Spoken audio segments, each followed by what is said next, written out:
ito yung naging kasagutan ng aking subscriber. I'm fulfilling the wish of the loving me. Rafael Tanco Tulfo, American citizen, walks out not only on his wife and only legitimate daughter, but also walks out on his entire country.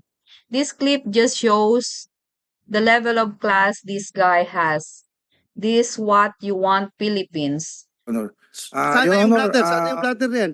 Okay, Mr. part Chair. po yun sa mga sinabit Okay, namin na ayan na naman, ayan na naman, Mr. Chair. Palagi natutulas, magsaserve sila ng warrant. At again, kumukontra naman sinasabi ni Colonel Arnedo, yung kanilang PD, na walang warrant dahil sila ay nagkikasing lamang. Again, hindi na naman tumutugma. Ang daming hindi pagtutugma-tugma. Covert operation, hindi, hayaan mo siya magsalita. Let him speak. Do not stop him. Isa ka pa. See, sandali, hindi, I'm not talking to you, sir, Colonel po. You see? Sinabi niya, they were serving the warrant, which means they have the warrant in possession, because if you're serving the warrant, then you must have that paper. Yes, dapat. Kaya nga, di ba? Simple English. They were serving the warrant. So, merong hawak sila. So saan ang warrant nyo at that time? Bakit hindi kayo nagdala ng warrant? According to your dala po PD. ng warrant officer ko, Your Ha? Honor. Ako po yung sinasabi lang hindi may dala, pero yung warrant officer ko po ay meters lang po ang layo sa akin. Sinong warrant officer nyo at the time?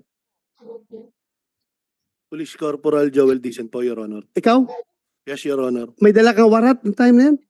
Nasa bulsa ko po, Your Honor, kasi po magsaserve po kami ng warrant of arrest. Kaya nga, paano kayo mag-reserve kung walang warrant? So dala-dala yung warrant.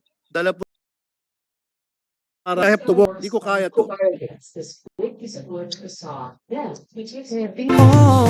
Senator Raffy Tulfo po ang iniwan si Miss Julie. I'm fulfilling the wish of the loving being. I don't know that would hold for me to be alone.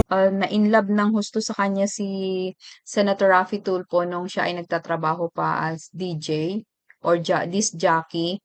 Isa sa mga fans po ni Senator Raffy Tulfo at nagkakilala po sila, nagkaibigan sila at ayun nga po, sa sobrang pagmamahal ni Senator Raffy Tulfo kay Ma'am Jocelyn, kay Congresswoman Jocelyn ay hindi na po niya inalintana na meron na 5 buwan buntis na po noon si Miss Julie Licop sa pagbubuntis niya kay Miss Grandy Tulfo.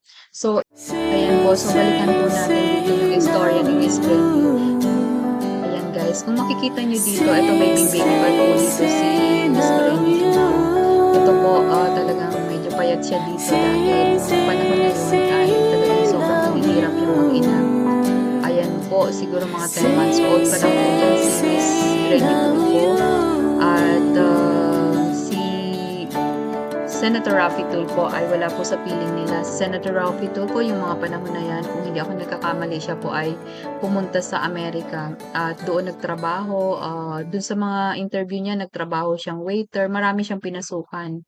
So dito naglalakad na si Grandy, nag-start na siyang maglakad-lakad dito. Ito yung mga panahon na to ng 1-year-old na si Miss Grandy Tulfo ay ito yung